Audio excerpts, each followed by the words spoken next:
Bienvenue sur Savoir en sagesse. Ici, on ne cherche pas le bruit, on cherche la vérité. Aujourd'hui, je te présente un livre qui a dérangé son époque. Un ouvrage puissant qui révèle comment nos peurs, nos habitudes et nos pensées peuvent devenir nos pires ennemis.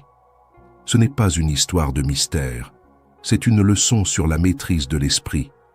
Si tu veux comprendre ce qui influence vraiment tes décisions, reste avec moi.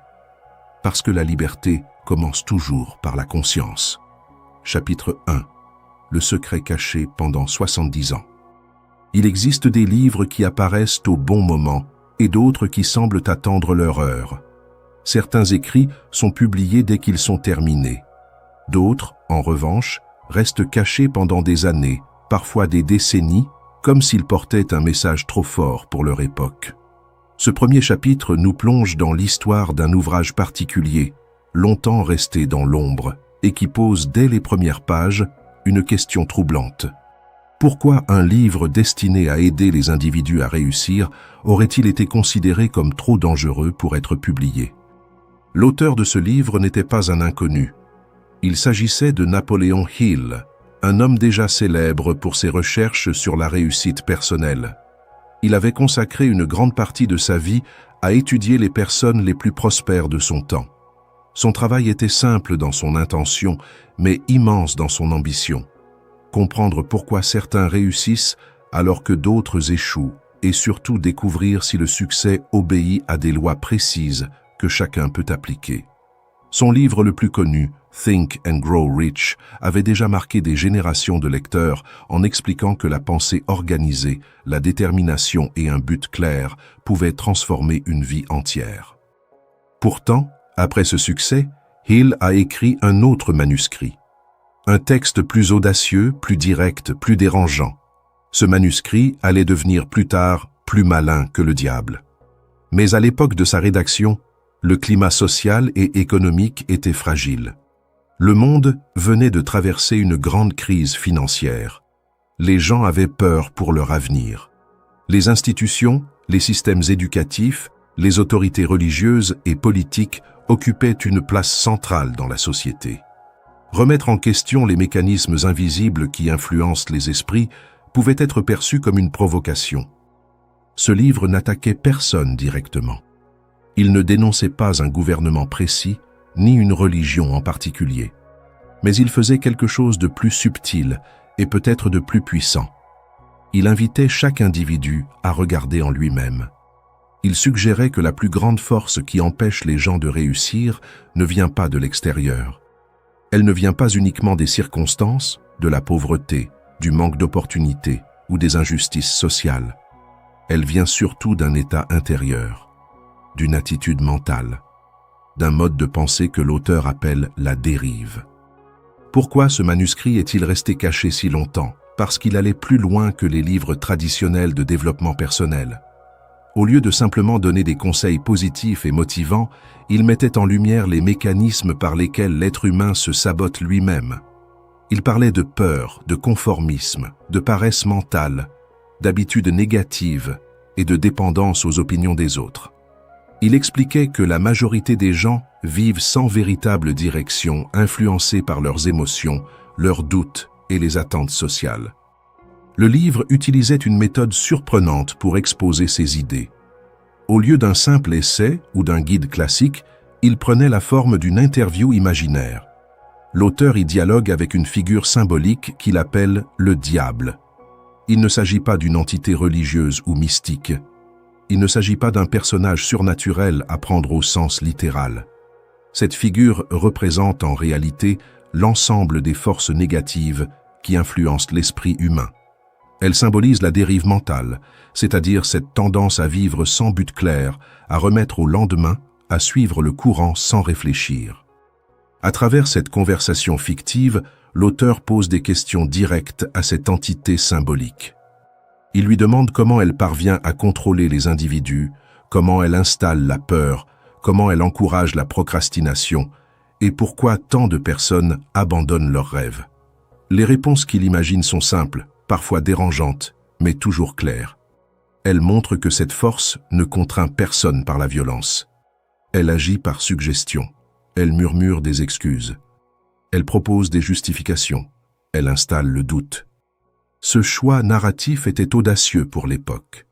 Donner la parole à une figure représentant le mal pouvait être mal compris. Certains pouvaient y voir une provocation religieuse. D'autres pouvaient interpréter le texte comme une attaque contre l'ordre établi.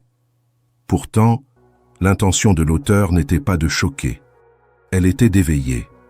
En personnifiant les mécanismes de l'autosabotage, il rendait ces mécanismes visibles. Il transformait des pensées abstraites en dialogues concrets. Il offrait au lecteur une façon simple de comprendre ce qui se passe dans son propre esprit. Le thème central du chapitre apparaît alors avec force. L'ennemi principal n'est pas extérieur. Il est intérieur. Ce message peut sembler évident aujourd'hui, mais il reste difficile à accepter. Il est plus facile de blâmer les circonstances que de reconnaître ses propres peurs. Il est plus confortable d'accuser le manque de chance que d'admettre un manque de décision. Ce livre vient briser cette illusion. Il affirme que tant qu'un individu ne prend pas la responsabilité de son esprit, il restera influencé par des forces invisibles. La dérive, telle que décrite dans le livre, n'est pas un événement brutal. Ce n'est pas une chute spectaculaire. C'est un glissement progressif. On commence par remettre une décision à demain. Puis on doute de ses capacités. On écoute trop les critiques. On accepte un travail qui ne nous correspond pas par peur de manquer. On suit la majorité pour éviter d'être jugé. Petit à petit, on abandonne son pouvoir de choisir. La dérive ne fait pas de bruit. Elle installe une routine confortable, mais vide de sens. Le contexte historique rend ce message encore plus puissant. Après une grande crise économique, beaucoup de personnes cherchèrent la sécurité avant tout. La stabilité semblait plus importante que la liberté. Dans ce climat, encourager les individus à penser par eux-mêmes et à remettre en question certaines structures pouvait sembler risqué. Pourtant, c'est précisément dans les périodes difficiles que la maîtrise de l'esprit devient essentielle. Ce premier chapitre pose donc les bases d'une réflexion profonde. Il ne cherche pas à faire peur. Il cherche à éveiller la curiosité. Il invite le lecteur à se demander s'il vit selon ses propres choix ou s'il suit un chemin tracé par habitude. Il suggère que la liberté ne commence pas par un changement extérieur, mais par une décision intérieure. Comprendre les forces invisibles qui influencent nos pensées est le premier pas vers l'autonomie. En présentant le diable comme symbole de la dérive mentale, l'auteur simplifie un concept complexe. Il montre que le vrai combat ne se joue pas contre une personne ou un système précis, mais contre la passivité et l'indécision. Cette approche donne au lecteur un pouvoir immense. Si l'ennemi est intérieur, alors la solution l'est aussi. Si le problème est un manque de direction, alors la réponse est un but clair. Si la difficulté est la peur, alors la clé est le courage et la discipline. Ce chapitre ouvre donc la porte à une exploration plus large. Il installe un mystère. Comment cette force agit-elle exactement? Pourquoi touche-t-elle la majorité des gens? Et surtout, comment s'en libérer? En gardant le manuscrit caché pendant des années, l'histoire de ce livre ajoute une dimension supplémentaire à son message. Il ne s'agit pas seulement d'un guide de réussite. Il s'agit d'un appel à la responsabilité personnelle. Le lecteur comprend dès le départ que ce voyage ne sera pas simplement motivant. Il sera confrontant. Il demandera de l'honnêteté envers soi-même. Mais il promet aussi quelque chose de précieux, la possibilité de reprendre le contrôle. Ce premier chapitre agit comme une lumière dans une pièce sombre. Il ne change pas immédiatement la situation, mais il permet enfin de voir ce qui était invisible. Ainsi, chapitre 1, le secret caché, pendant 70 ans, ne se contente pas de raconter l'histoire d'un livre longtemps dissimulé. Il expose une vérité simple mais puissante. La plus grande menace pour notre réussite n'est pas un obstacle extérieur. C'est notre propre dérive mentale. Et tant que nous ne la reconnaissons pas, nous restons sous son influence. Mais dès que nous en prenons conscience, une nouvelle possibilité apparaît. Celle de devenir maître de nos pensées, de nos décisions et de notre destinée. Chapitre 2. La dérive, le véritable ennemi invisible. Dans ce chapitre, nous découvrons une idée simple mais puissante. Le plus grand ennemi de l'être humain n'est pas toujours visible. Il ne porte pas de masque, ne fait pas de bruit et ne se présente pas comme un danger évident. Il agit en silence, lentement, presque doucement. Cet ennemi s'appelle la dérive. La dérive, c'est cet état où l'on avance dans la vie sans direction claire, sans décision forte, sans véritable but. C'est vivre en mode automatique, laisser les jours passer sans réfléchir profondément à ce que l'on veut vraiment. Ce n'est pas forcément une catastrophe soudaine. C'est un glissement progressif vers une vie moyenne, une vie choisie par défaut plutôt que par volonté. La dérive peut être définie de manière simple. C'est la passivité, l'indécision, le manque de but clair. C'est le fait de repousser les décisions importantes, d'attendre que les choses se fassent toutes seules, de suivre le courant sans jamais se demander où il mène. Une personne qui dérive ne se dit pas forcément qu'elle a abandonné ses rêves. Elle se dit souvent qu'elle verra plus tard, qu'elle décidera demain, qu'elle a encore le temps. Mais demain devient la semaine prochaine, puis l'année suivante. Petit à petit, l'élan disparaît, l'énergie diminue, les ambitions s'effacent. La majorité des gens vivent ainsi sans même le savoir. Ils se lèvent, vont au travail, rentrent chez eux, regardent un écran, dorment et recommencent. Les semaines se ressemblent. Les mois passent vite. Les années défilent. Ce mode automatique donne une impression de sécurité, car il ne demande pas beaucoup d'effort mental. Prendre des décisions claires demande du courage. Choisir un objectif précis oblige à affronter la peur de l'échec. Alors, beaucoup préfèrent ne pas choisir. Ils suivent ce que les autres font. Ils suivent ce que la société propose. Ils suivent les attentes de leur entourage. Ce n'est pas toujours un choix conscient. C'est souvent un simple réflexe. Vivre en mode automatique signifie réagir plutôt qu'agir. On répond aux urgences, aux obligations, aux pressions extérieures, mais on ne crée pas sa propre direction. On laisse les circonstances guider nos actions. Si une opportunité apparaît, on la prend sans réfléchir à long terme. Si un problème surgit, on le subit. On avance au jour le jour, sans vision globale. Cette absence de vision ouvre la porte à la dérive. Car sans destination, n'importe quel chemin semble acceptable. Il existe un courant invisible qui pousse vers la médiocrité. Ce courant n'est pas une force magique. Il est composé d'habitudes, de distractions, de peurs, de doutes et de confort. Le confort est l'un des plus grands pièges.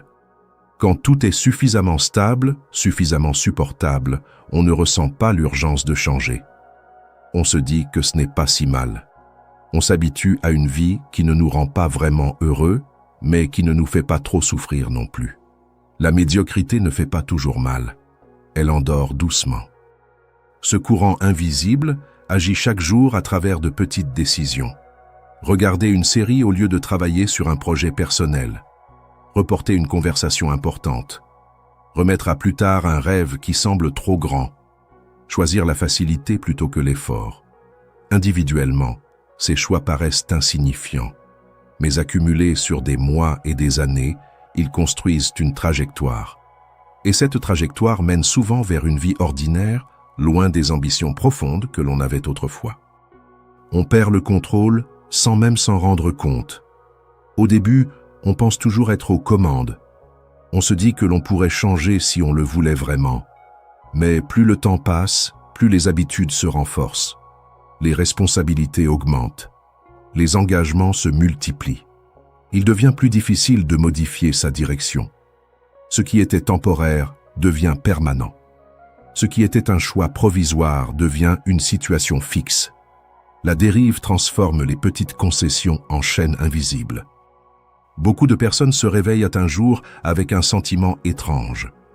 Elles se demandent comment elles en sont arrivées là. Elles avaient des rêves plus grands, des envies plus fortes. Elles imaginaient une vie différente. Pourtant, la réalité ne correspond plus à ces images. Ce décalage crée une frustration silencieuse. Mais au lieu de remettre en question leurs décisions, Elles accusent souvent la chance, l'économie, les autres ou le passé. Il est plus facile de chercher des causes extérieures que de reconnaître une absence de décision personnelle. La dérive ne signifie pas forcément échec spectaculaire.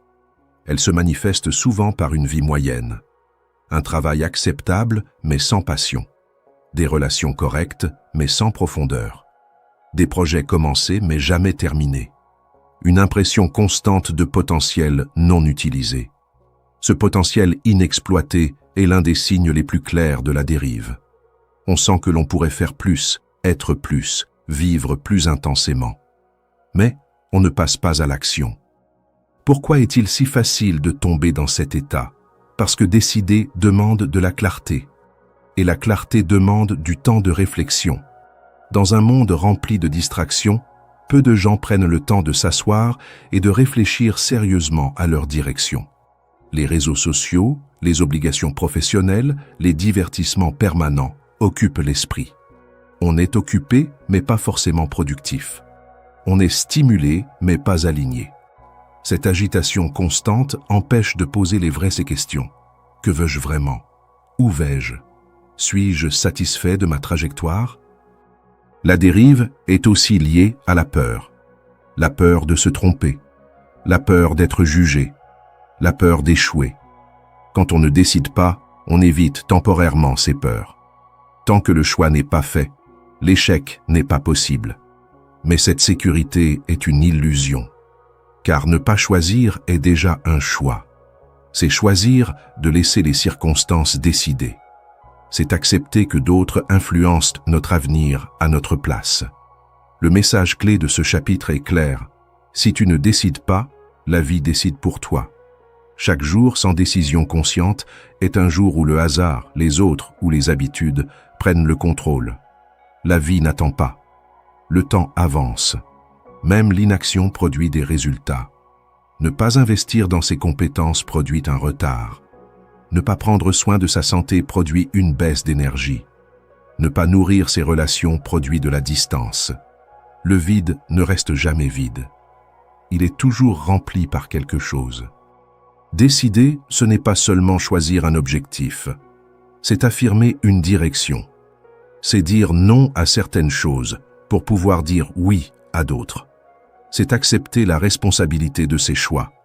Cette responsabilité peut faire peur, mais elle est aussi libératrice. Une personne qui décide reprend le contrôle. Elle cesse d'être spectatrice de sa propre vie. Elle devient actrice. Sortir de la dérive commence par une prise de conscience. Reconnaître que l'on a laissé certaines choses glisser. Admettre que l'on a repoussé des décisions importantes. Cette reconnaissance n'est pas une condamnation. C'est un point de départ. Tant que l'on reste dans le déni, rien ne change. Mais dès que l'on voit clairement la situation, une nouvelle possibilité apparaît. Il est important de comprendre que la dérive n'est pas un défaut moral. Ce n'est pas une preuve de faiblesse. C'est une tendance humaine naturelle. Le cerveau aime économiser de l'énergie. Il préfère les routines connues aux risques incertains. Sans effort conscient, on retombe facilement dans des schémas répétitifs. C'est pourquoi la vigilance est essentielle. Il faut régulièrement vérifier sa direction, comme un capitaine qui ajuste la trajectoire de son navire. La médiocrité n'est pas toujours bruyante. Elle ne crie pas. Elle murmure. Elle dit que ce n'est pas le bon moment. Elle suggère d'attendre encore un peu. Elle promet qu'il sera plus facile plus tard. Mais plus tard devient rarement plus simple. Au contraire, les choix non faits deviennent plus lourds avec le temps. Vivre sans dérive ne signifie pas vivre sans difficulté. Cela signifie vivre avec intention. Cela signifie choisir un cap et accepter les défis qui viennent avec. Cela signifie préférer une progression imparfaite à une stagnation confortable. Une petite action quotidienne vers un objectif clair vaut plus que des années d'attente. Quand une personne comprend que ne pas décider est déjà une décision, quelque chose change. Elle réalise que chaque moment offre une opportunité de reprendre le contrôle. Même une petite décision peut briser le cycle. Décider de lire au lieu de faire défiler un écran. Décider de se former. Décider de parler honnêtement. Décider de planifier. Ces choix simples, répétés, créent une nouvelle direction. La dérive est invisible parce qu'elle est progressive. On ne remarque pas un changement minime d'un jour à l'autre, mais sur une longue période, la différence devient énorme. Deux personnes avec des capacités similaires peuvent se retrouver dans des situations totalement différentes après 10 ans, simplement parce que l'une a décidé consciemment et l'autre a laissé faire. Au fond, ce chapitre nous rappelle que la liberté n'est pas automatique. Elle exige de la conscience et du courage. Être libre, ce n'est pas seulement ne pas être contrôlé par quelqu'un d'autre. C'est avoir la capacité de choisir sa propre voie. Et cette capacité doit être utilisée, sinon elle s'affaiblit. La dérive est donc le véritable ennemi invisible. Elle ne détruit pas brutalement. Elle affaiblit lentement. Elle ne vole pas les rêves en une nuit. Elle les efface doucement, jusqu'à ce qu'ils deviennent flous. Mais la bonne nouvelle est simple. À tout moment, on peut décider de ne plus dériver. À tout moment, on peut choisir de reprendre la barre. Si tu ne décides pas, la vie décide pour toi. Cette phrase résume tout. Elle rappelle que le temps avance avec ou sans nous. Elle rappelle que l'inaction a des conséquences. Elle rappelle surtout que le pouvoir de changer existe toujours, tant que l'on choisit de l'utiliser. Chapitre 3. Les 6 peurs qui contrôlent l'humanité. Dans ce chapitre, nous allons parler d'un sujet que tout le monde connaît, mais que peu de personnes osent regarder en face. La peur. La peur est une émotion naturelle. Elle nous protège quand il y a un danger réel. Elle nous avertit quand quelque chose menace notre sécurité. Mais il existe des peurs plus profondes, plus silencieuses, qui ne protègent pas toujours. Au contraire, elles bloquent, ralentissent et empêchent d'avancer. Ces peurs sont si présentes dans la vie humaine qu'elles influencent les décisions, les comportements et même les rêves. Elles nourrissent la dérive dont nous avons parlé auparavant. Elles maintiennent les gens dans l'hésitation, dans le doute, dans l'inaction. Il existe 6 grandes peurs qui touchent presque toute l'humanité. Elles sont anciennes, puissantes et souvent invisibles. Elles ne crient pas toujours. Elles murmurent à l'intérieur de l'esprit. Elles s'installent doucement et influencent les choix sans que l'on s'en rende compte. Comprendre ces peurs, c'est commencer à reprendre le contrôle. La première peur est la peur de la pauvreté. Cette peur ne concerne pas seulement le manque d'argent. Elle touche à la sécurité, au confort, à la stabilité. Beaucoup de personnes acceptent un travail qui ne leur plaît pas simplement parce qu'elles ont peur de ne plus pouvoir payer leurs factures. Elles gardent une situation qui ne les rend pas heureuses par crainte de perdre leurs revenus. Cette peur pousse à choisir la sécurité immédiate plutôt que le risque calculé. Elle empêche de créer, d'oser, de tenter quelque chose de nouveau. La peur de la pauvreté dit « et si tu échouais, et si tu perdais tout ?» Alors, on reste immobile. On préfère une certitude moyenne à une possibilité plus grande, mais incertaine. Petit à petit, cette peur nourrit la dérive. On repousse les projets. On diminue ses ambitions. On se contente de survivre au lieu de construire. La deuxième peur est la peur de la critique. Elle est très forte parce que l'être humain a besoin d'acceptation. Depuis toujours, faire partie d'un groupe était une question de survie. Aujourd'hui encore, l'opinion des autres a un grand pouvoir. Beaucoup n'osent pas parler, créer ou entreprendre par peur du jugement. Que vont-ils penser ? Devient une question constante. Cette peur limite l'expression personnelle. Elle pousse à se conformer, à ressembler aux autres, à éviter toute différence. On choisit ce qui est socialement accepté plutôt que ce qui est profondément désiré. La peur de la critique empêche de prendre position. Elle bloque les décisions audacieuses. Elle maintient dans une zone confortable mais étroite. À force d'éviter les regards et les commentaires, on évite aussi les opportunités. La troisième peur est la peur de la maladie. Elle touche à la santé, au corps, à la fragilité humaine. Cette peur peut être utile lorsqu'elle pousse à prendre soin de soi. Mais elle devient paralysante quand elle crée une anxiété constante. Certaines personnes évitent des projets ou des expériences parce qu'elles craignent que le stress ou l'effort nuisent à leur santé. D'autres vivent dans une inquiétude permanente, imaginant des problèmes avant même qu'ils n'existent. Cette peur peut réduire l'énergie mentale. Elle détourne l'attention vers des scénarios négatifs. Au lieu d'agir, on surveille, on s'inquiète, on hésite. L'esprit se concentre sur ce qui pourrait mal tourner. Cette tension continue empêche d'avancer avec confiance. La quatrième peur est la peur de la perte d'amour. Elle est profondément liée au besoin d'attachement. L'idée de perdre une personne aimée ou d'être abandonné crée une grande insécurité. Par peur de cette perte, certains acceptent des situations qui ne leur conviennent pas. Ils évitent les conflits, cachent leurs opinions, changent leur personnalité pour plaire. Cette peur peut rendre dépendant émotionnellement. Elle pousse à faire des choix basés sur la crainte plutôt que sur le respect de soi.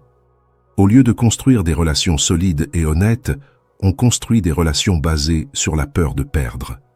Cela affaiblit la confiance et limite la liberté d'être soi-même. La cinquième peur est la peur de la vieillesse. Dans une société qui valorise la jeunesse, cette peur est très répandue. Elle ne concerne pas seulement l'apparence physique. Elle touche aussi à la peur de devenir inutile, dépassé ou oublié. Certaines personnes hésitent à commencer un nouveau projet parce qu'elles pensent qu'il est trop tard. Elles se comparent aux plus jeunes et se sentent en retard. Cette peur crée une pression constante. Elle pousse à vouloir prouver sa valeur, parfois de manière excessive, ou au contraire à abandonner trop tôt. Pourtant, l'expérience et la maturité sont des forces. Mais lorsque la peur domine, on ne voit que le temps qui passe, pas les compétences accumulées. La sixième peur est la peur de la mort. C'est peut-être la plus profonde. Elle est liée à l'inconnu, à la fin, à la perte de contrôle total. Cette peur peut être discrète, mais très influente. Elle peut pousser à éviter les risques, à rester dans des habitudes rassurantes. Elle peut aussi créer une anxiété diffuse, une inquiétude constante face à l'avenir. Paradoxalement, la peur de la mort peut empêcher de vivre pleinement. On cherche à tout sécuriser, à tout contrôler, au lieu d'accepter que l'incertitude fait partie de la vie. Ces 6 peurs ont un point commun, elles paralysent l'action. Elles bloquent la décision. Elles nourrissent la dérive. Quand une personne est dominée par la peur de la pauvreté, elle évite les risques nécessaires. Quand elle est dominée par la peur de la critique, elle cache ses idées. Quand elle est dominée par la peur de la maladie, elle imagine des obstacles.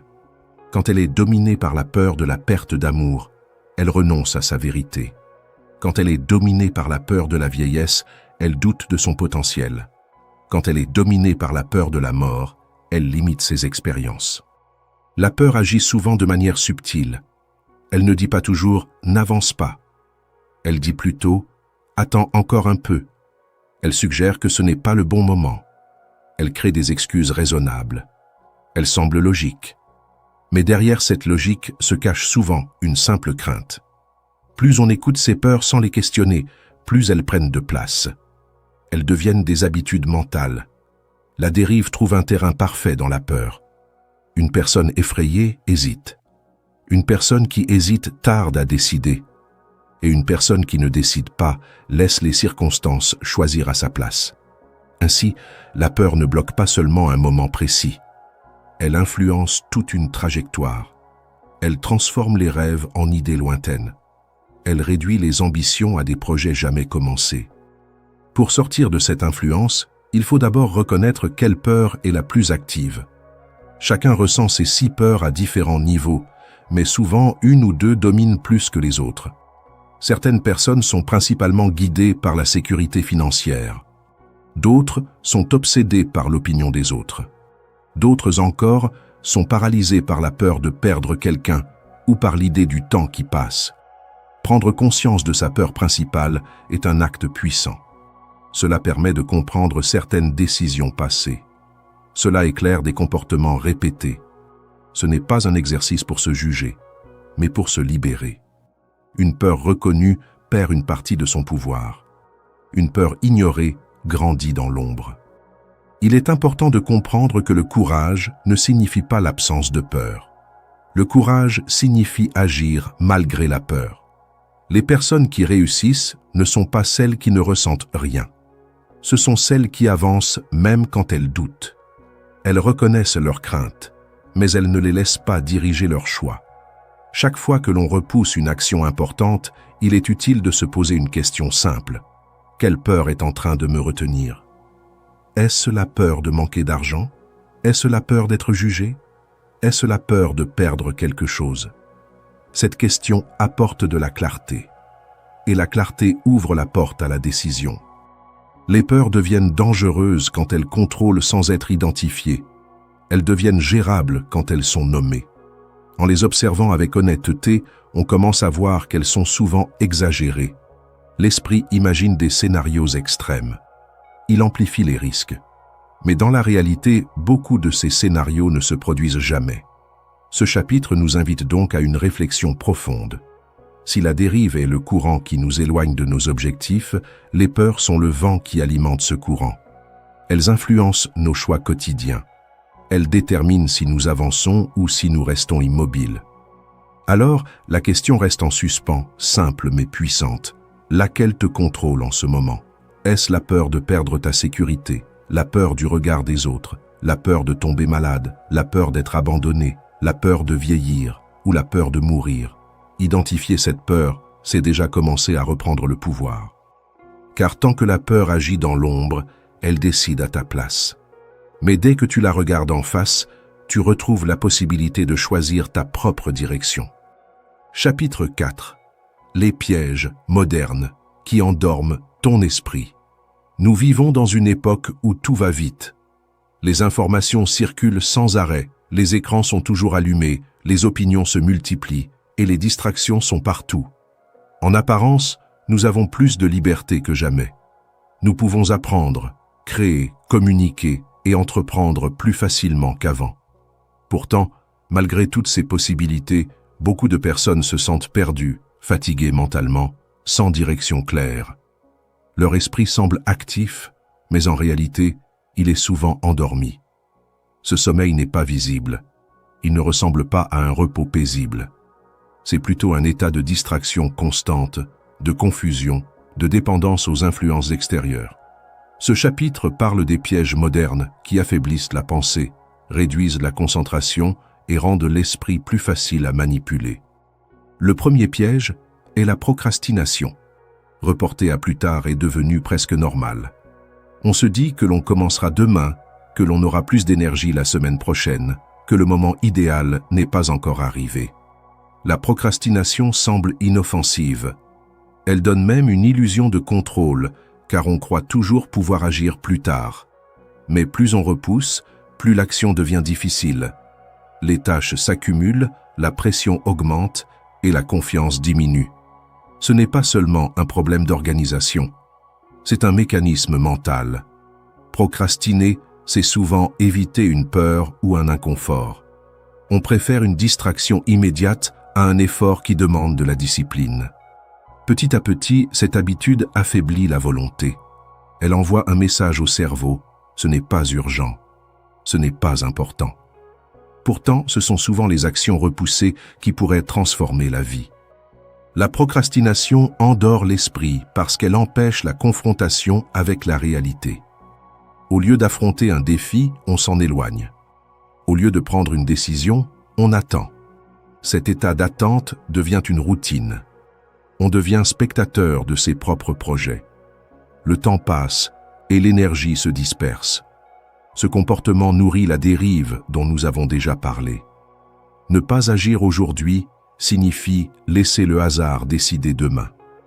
Le deuxième piège est la dépendance aux opinions des autres.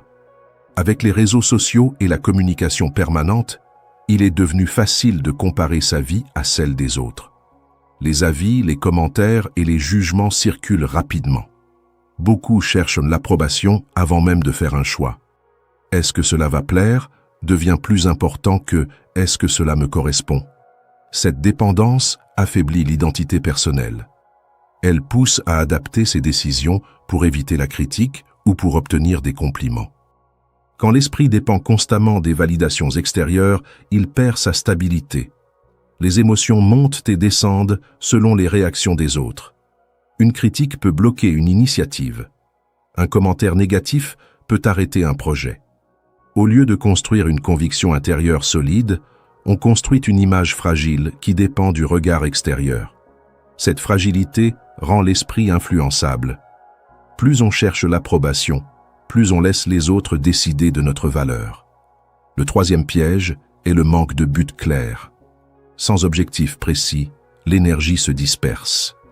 On avance au hasard. On change de direction souvent. On commence plusieurs choses sans en terminer aucune. Avoir un but ne signifie pas tout contrôler. Cela signifie savoir dans quelle direction on souhaite aller. Sans cette direction, chaque distraction devient attractive. Chaque nouvelle tendance semble intéressante. L'absence de vision rend vulnérable aux influences extérieures. Un esprit sans but ressemble à un bateau sans destination. Il se laisse porter par le vent. Il peut avancer, mais il ne sait pas vers quoi. Cette absence de clarté crée une fatigue mentale. On est occupé, mais on ne progresse pas vraiment. On consomme beaucoup d'informations, mais on produit peu d'actions concrètes. Le manque de but nourrit la confusion. Et la confusion est un terrain fertile pour la manipulation. Le quatrième piège est constitué par les habitudes négatives. Les habitudes façonnent la vie quotidienne. Elles semblent petites, mais leur impact est immense. Se coucher tard, négliger sa santé, éviter l'effort, consommer des contenus inutiles, répéter des pensées négatives. Ces comportements ne détruisent pas immédiatement. Ils affaiblissent lentement. Une habitude répétée devient automatique. L'automatisme réduit la conscience. On agit sans réfléchir. Les habitudes négatives sont dangereuses parce qu'elles paraissent normales. Elles sont souvent partagées par beaucoup de personnes. Elles ne choquent personne. Pourtant, elles diminuent l'énergie, la concentration et la motivation. Un esprit fatigué prend de mauvaises décisions. Un esprit surchargé choisit la facilité. Les habitudes déterminent la qualité des pensées. Et la qualité des pensées détermine la qualité des choix. Le cinquième piège est le divertissement passif et la surcharge d'informations. Jamais l'humanité n'a eu accès à autant de contenu. Vidéos, séries, actualités, messages, publicités. L'esprit est sollicité en permanence. Le problème n'est pas le divertissement en soi. Le problème est l'excès et la passivité. Regarder sans réfléchir. Consommer sans analyser. Passer des heures à faire défiler des contenus sans objectif précis. La surcharge d'informations crée une illusion d'apprentissage. On a l'impression de savoir beaucoup de choses. Mais sans action, cette connaissance reste superficielle. Trop d'informations réduisent la capacité de concentration. L'attention devient fragmentée. Il devient difficile de rester focalisé longtemps sur une tâche importante. L'esprit s'habitue aux stimulations rapides. Il perd le goût de l'effort prolongé. Le divertissement passif endort la réflexion critique. Au lieu de créer, on consomme. Au lieu de penser, on absorbe. Cette passivité affaiblit la capacité à prendre des décisions autonomes. Plus on est exposé à des messages extérieurs, plus ces messages influencent nos idées, souvent sans que l'on s'en rende compte. Le sixième piège est l'influence des systèmes et du courant dominant. Chaque société possède ses normes, ses attentes et ses modèles de réussite. Ces systèmes ne sont pas toujours mauvais. Ils organisent la vie collective. Mais lorsqu'ils ne sont jamais remis en question, ils peuvent limiter la liberté individuelle. On suit un chemin parce qu'il est considéré comme normal. On adopte des opinions parce qu'elles sont majoritaires. On choisit une carrière parce qu'elle est valorisée. Le courant dominant offre un sentiment de sécurité. Faire comme tout le monde réduit le risque de critique. Mais suivre sans réfléchir affaiblit l'indépendance d'esprit. Un esprit qui ne questionne jamais devient prévisible. Et ce qui est prévisible est plus facile à diriger. Lorsque l'on accepte sans examiner, on abandonne une partie de sa liberté intérieure. Tous ces pièges ont un point commun. Ils diminuent la vigilance mentale. Ils réduisent la capacité à penser par soi-même. Ils encouragent la réaction plutôt que l'action consciente. Ils éloignent de la réflexion profonde. Un esprit constamment distrait, dépendant ou confus n'a pas l'énergie de se poser les bonnes questions. Un esprit endormi n'est pas forcément ignorant. Il peut avoir accès à beaucoup d'informations, mais il manque de clarté, de discipline et d'autonomie. Il fonctionne en mode automatique. Il suit des impulsions. Il réagit aux notifications. Il s'adapte aux tendances. Il cherche l'approbation. Il évite l'inconfort. Un esprit manipulable n'est pas faible par nature. Il est simplement non entraîné. Comme un muscle qui n'est jamais exercé, la capacité de réflexion critique diminue si elle n'est pas utilisée. Plus on accepte sans analyser, plus il devient difficile de distinguer ses propres idées de celles qui viennent de l'extérieur. La liberté mentale exige un effort. Elle demande de limiter certaines distractions. Elle demande de choisir ses sources d'information. Elle demande de développer des habitudes conscientes. Elle demande aussi d'accepter l'inconfort de la discipline. Penser par soi-même peut isoler. Choisir un chemin différent peut attirer des critiques. Mais c'est le prix de l'indépendance. Chaque piège moderne agit doucement. Aucun ne semble dangereux au premier regard. C'est leur accumulation qui crée un effet puissant. Procrastiner un peu, dépendre un peu des opinions, manquer un peu de clarté, consommer un peu trop de divertissement. Ces « un peu » deviennent une habitude générale.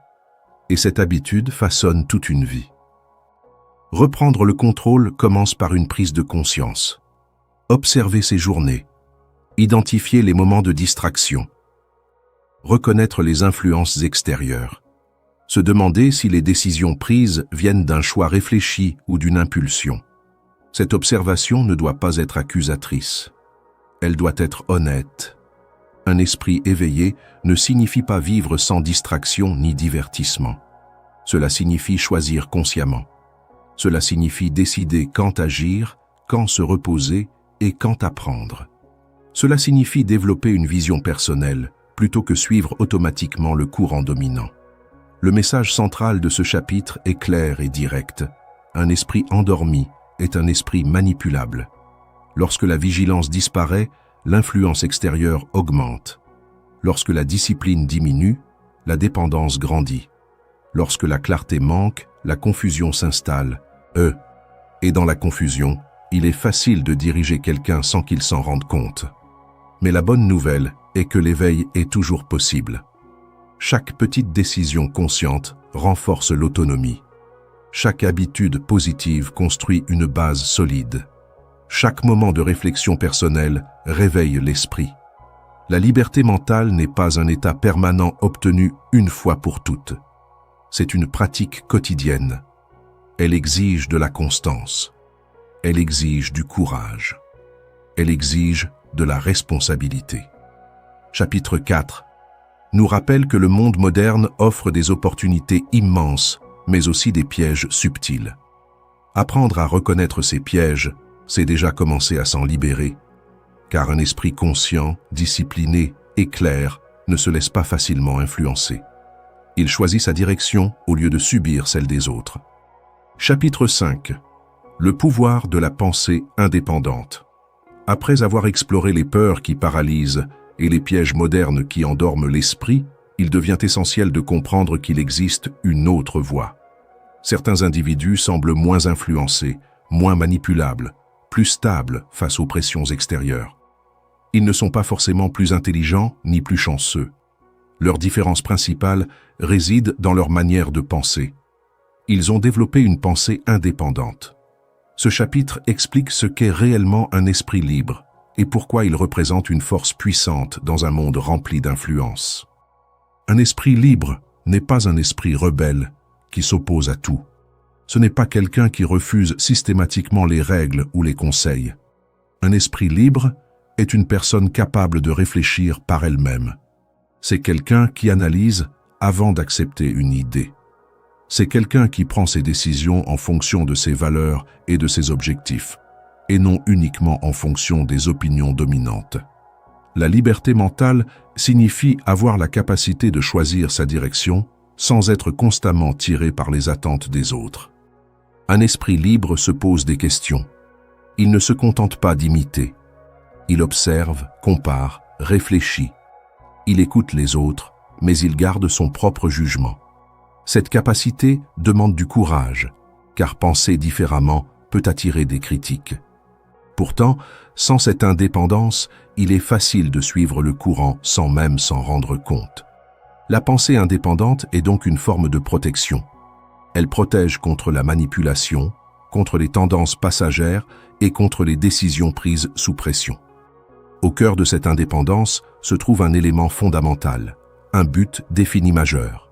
Avoir un objectif clair transforme la manière de penser. Lorsqu'une personne sait exactement ce qu'elle veut accomplir, ses décisions deviennent plus simples. Elle peut filtrer les distractions. Elle peut dire non plus facilement. Sans but précis, l'esprit se disperse. Avec un but clair, l'énergie se concentre. Un but défini majeur ne signifie pas un simple souhait. Ce n'est pas une idée vague comme « je veux réussir » ou « je veux être heureux ». C'est une direction précise. C'est une vision qui guide les actions quotidiennes. Quand le but est clair, il devient une référence constante. Chaque choix peut être évalué. Est-ce que cela me rapproche ou m'éloigne de mon objectif? Cette clarté réduit l'influence extérieure. Elle renforce la cohérence intérieure. Cependant, un but seul ne suffit pas. Il faut aussi de la discipline mentale. La discipline mentale est la capacité de contrôler ses pensées. C'est la capacité de diriger son attention vers ce qui est important et de résister aux distractions inutiles. Dans un monde rempli de stimulations constantes, cette discipline devient une compétence rare et précieuse. La discipline mentale signifie choisir ses pensées au lieu de les subir.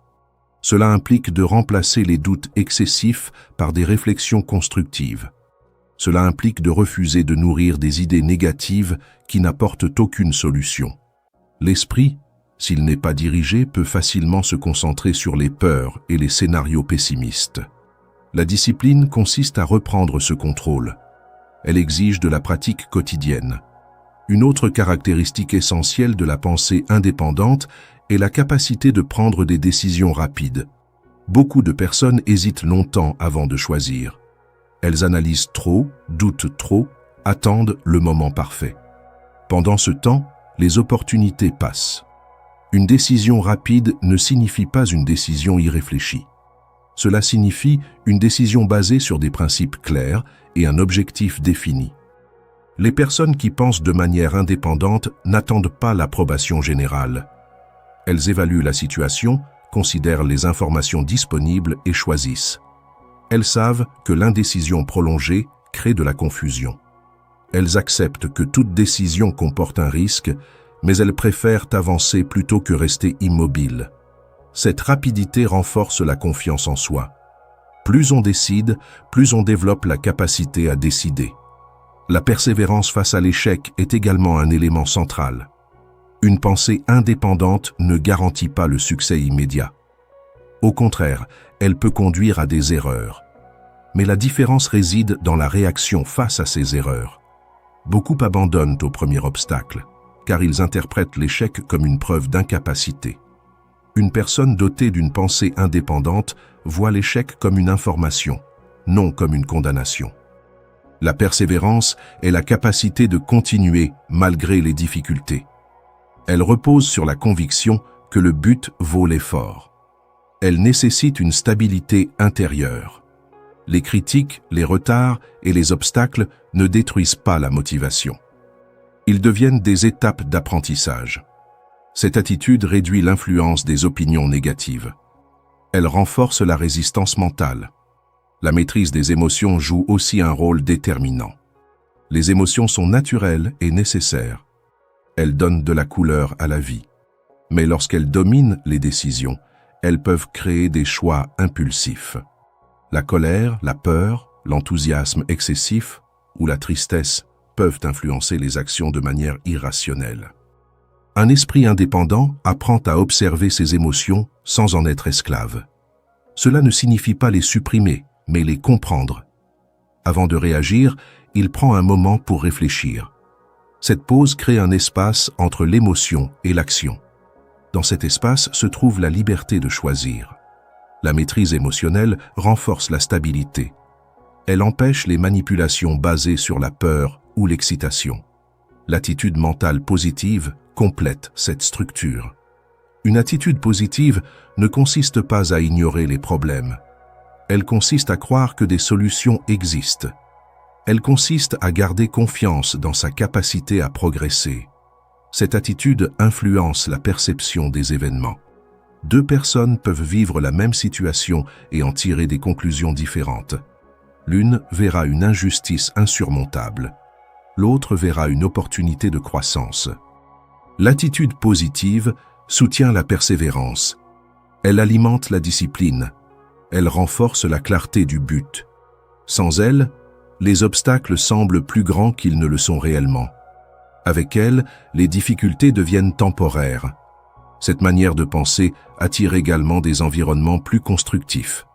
Les personnes optimistes cherchent des solutions au lieu de se concentrer uniquement sur les problèmes. Lorsque ces éléments se combinent, un esprit libre, un but défini, une discipline mentale, une décision rapide, la persévérance, la maîtrise des émotions et une attitude positive, une transformation profonde se produit. L'individu cesse d'être facilement influençable. Il ne suit plus aveuglément le courant dominant. Il analyse, choisit et agit en fonction de sa vision personnelle. Ce type de pensée crée une autonomie réelle. Les pressions sociales ont moins d'impact. Les critiques ne détruisent pas la motivation. Les distractions perdent de leur pouvoir. L'esprit devient stable et orienté. Cette stabilité n'est pas rigide. Elle est flexible, mais consciente. Elle s'adapte sans se perdre. Il est important de comprendre que cette indépendance ne se développe pas en un jour. Elle résulte d'un travail constant. Chaque décision consciente renforce cette capacité. Chaque moment de discipline améliore le contrôle mental. Chaque échec surmonté construit la confiance. Beaucoup cherchent des solutions extérieures pour changer leur vie. Ils attendent une opportunité parfaite, un mentor idéal ou des conditions favorables. Mais le changement le plus puissant commence à l'intérieur. Il commence par la manière de penser. Lorsque la pensée change, les actions changent. Lorsque les actions changent, les résultats suivent. Chapitre 5 nous montre que la liberté véritable ne dépend pas uniquement des circonstances extérieures. Elle dépend surtout de la structure intérieure. Un esprit indépendant ne peut pas être facilement dirigé par la peur, la pression ou la distraction. Il reste concentré sur son objectif. Voilà pourquoi certains échappent au contrôle. Ce n'est pas parce qu'ils vivent dans un monde différent. C'est parce qu'ils ont construit un monde intérieur solide. Ils ont appris à penser par eux-mêmes. Ils ont choisi un but clair. Ils ont développé la discipline. Ils décident rapidement, persistent face aux échecs, maîtrisent leurs émotions et cultivent une attitude positive. Dans un environnement rempli d'influence, cette combinaison devient une force exceptionnelle. Elle transforme une personne ordinaire en individu autonome. Elle réduit la dérive. Elle affaiblit l'impact des peurs. Elle neutralise les pièges modernes. Elle ouvre la voie à une vie dirigée consciemment. La pensée indépendante n'est pas un privilège réservé à quelques-uns. C'est une compétence accessible à tous, mais elle exige un engagement sincère. Elle demande d'accepter la responsabilité de ses choix. Elle demande de renoncer aux excuses faciles. Elle demande de regarder honnêtement ses habitudes. Lorsque cette transformation commence, la différence devient visible. Les décisions deviennent plus claires. Les actions deviennent plus cohérentes. L'énergie se concentre sur l'essentiel. La confiance augmente. Et surtout, l'individu cesse d'être une simple réaction aux événements. Il devient la cause de ses propres résultats. C'est ainsi que la pensée indépendante devient un véritable pouvoir. Un pouvoir silencieux, mais puissant. Un pouvoir qui libère l'esprit et redonne le contrôle. Un pouvoir qui explique pourquoi certains avancent avec assurance pendant que d'autres restent bloqués. Est-ce un pouvoir qui transforme la vie de l'intérieur vers l'extérieur? Chapitre 6. Les outils pour devenir plus malin. Que le diable. Dans les chapitres précédents, nous avons découvert que l'ennemi principal n'est pas une force extérieure mystérieuse, mais un ensemble de faiblesses intérieures, la peur, la dérive, la distraction, l'indécision et le manque de discipline. Le diable dont il est question n'est pas une créature visible. Il représente tout ce qui cherche à endormir l'esprit, à affaiblir la volonté et à détourner l'attention de l'essentiel. Pour devenir plus malin que cette force symbolique, il ne suffit pas de comprendre son existence. Il faut des outils concrets. Il faut des actions précises. Ce chapitre présente des moyens simples mais puissants pour reprendre le contrôle et construire une force mentale solide. Le premier outil est d'écrire son but principal. Beaucoup de personnes ont des envies, des rêves ou des idées, mais elles les gardent dans leur tête. Tant qu'un objectif reste vague, il manque de force. L'écrire change tout. Lorsque l'on met son but sur papier, il devient réel. Il prend une forme claire. Il cesse d'être une simple pensée flottante. Écrire son objectif oblige à être précis. Cela pousse à définir ce que l'on veut vraiment, pourquoi on le veut et dans quel délai on souhaite l'atteindre. Un but écrit agit comme un rappel constant. Il sert de guide dans les moments de doute. Il aide à filtrer les distractions. Quand une opportunité ou une tentation apparaît, on peut se poser une question simple. Est-ce que cela me rapproche de mon objectif principal? Si la réponse est non, il devient plus facile de refuser. L'écriture crée un engagement personnel. Elle transforme un souhait en décision. Le deuxième outil est la visualisation quotidienne. Visualiser signifie imaginer clairement la réalisation de son objectif. Ce n'est pas un simple rêve. C'est un exercice mental conscient. Chaque jour, prendre quelques minutes pour voir dans son esprit la réussite de son projet renforce la motivation. Le cerveau ne distingue pas toujours parfaitement une expérience réelle d'une expérience fortement imaginée. En répétant cette image positive, on renforce la confiance et la détermination. La visualisation aide aussi à surmonter les peurs. Quand on s'imagine réussir, on réduit l'impact des scénarios négatifs. On prépare l'esprit à l'action. Cela ne remplace pas le travail, mais cela prépare le terrain. C'est comme un entraînement intérieur.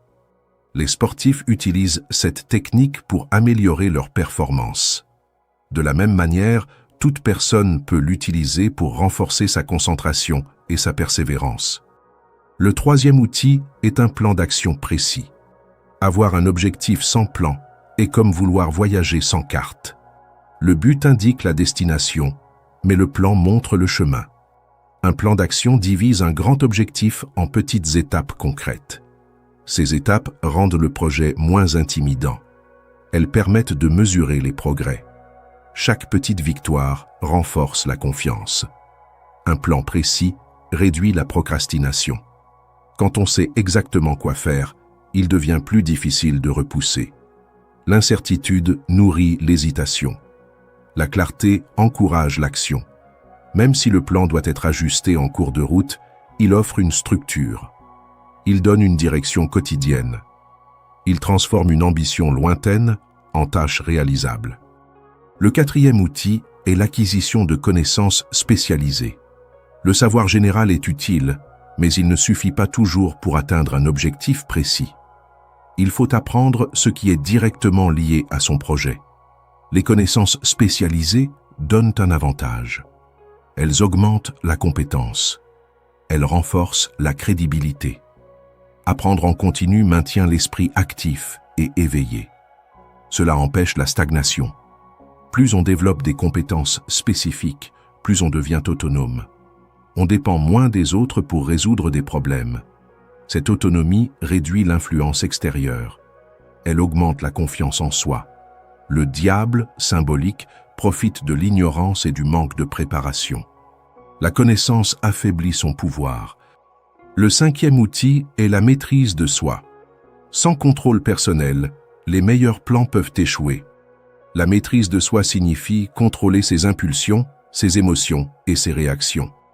Cela implique de choisir ses actions au lieu de réagir automatiquement. Par exemple, résister à la tentation de perdre du temps quand une tâche importante doit être accomplie, ou rester calme face à une critique au lieu de réagir avec colère. La maîtrise de soi demande de la pratique. Elle se développe par de petites décisions quotidiennes. Chaque fois que l'on choisit l'effort plutôt que la facilité, on renforce cette capacité. Chaque fois que l'on contrôle une émotion négative, on augmente sa stabilité intérieure. Cette stabilité protège contre les manipulations basées sur la peur ou la provocation. Le sixième outil est la persévérance. Aucun projet important ne se réalise sans difficulté. Les obstacles font partie du chemin. La persévérance est la capacité de continuer malgré les échecs temporaires. Elle repose sur la conviction que le but vaut l'effort. Beaucoup abandonnent trop tôt, souvent juste avant une avancée significative. Persévérer ne signifie pas répéter les mêmes erreurs sans réfléchir. Cela signifie ajuster sa stratégie tout en gardant la même direction. La persévérance transforme les échecs en leçons. Elle renforce la résilience. Elle montre que l'on ne dépend pas uniquement des circonstances favorables. Elle prouve que la volonté peut dépasser les obstacles. Le septième outil est de s'entourer des bonnes personnes. L'environnement influence fortement la pensée. Les personnes avec lesquelles on passe du temps affectent nos attitudes, nos croyances et nos ambitions. Si l'on est entouré de personnes négatives ou découragées, il devient plus difficile de rester motivé. À l'inverse, être en contact avec des individus positifs et déterminés renforce l'énergie. S'entourer des bonnes personnes ne signifie pas rejeter tout le monde. Cela signifie choisir consciemment les influences principales. Chercher des mentors, des partenaires ou des amis qui partagent des valeurs similaires et encouragent la croissance. Les conversations, les conseils et les exemples jouent un rôle important dans la formation de l'état d'esprit. Tous ces outils fonctionnent ensemble. Écrire son but donne une direction. Visualiser renforce la motivation. Le plan d'action structure les efforts. Les connaissances spécialisées augmentent la compétence. La maîtrise de soi protège contre les impulsions. La persévérance permet de continuer. Les bonnes relations soutiennent le parcours. Devenir plus malin que le diable symbolique signifie comprendre que la bataille se déroule dans l'esprit. Ce n'est pas une lutte contre une force extérieure, mais contre la paresse mentale, la peur et la confusion. Chaque outil présenté est une arme contre ces faiblesses. Ensemble, ils construisent une défense solide. Il est important de noter que ces outils ne produisent pas des résultats instantanés. Ils demandent du temps et de la constance. Mais chaque jour d'application renforce la structure intérieure. Chaque action consciente augmente l'indépendant, Petit à petit, l'esprit devient plus clair, plus stable et plus déterminé. La liberté véritable ne commence pas par un changement extérieur spectaculaire. Elle commence par une décision intérieure. Elle commence par le choix de prendre la responsabilité de ses pensées. Lorsque l'on contrôle son esprit, on contrôle ses actions. Lorsque l'on contrôle ses actions, on influence ses résultats. Chapitre 6 montre que personne n'est condamné à la dérive ou à la manipulation. Les outils existent. Ils sont simples, accessibles et puissants. La différence se fait dans l'application. Ceux qui les utilisent régulièrement développent une force mentale que peu peuvent ébranler. La conclusion est claire et forte. La liberté commence par la maîtrise de l'esprit. Tant que l'esprit est confus, distrait ou dominé par la peur, la liberté reste limitée. Mais lorsque l'esprit devient discipliné, orienté et conscient, les possibilités s'élargissent. La maîtrise intérieure ouvre la porte à une vie dirigée avec intention, courage et clarté.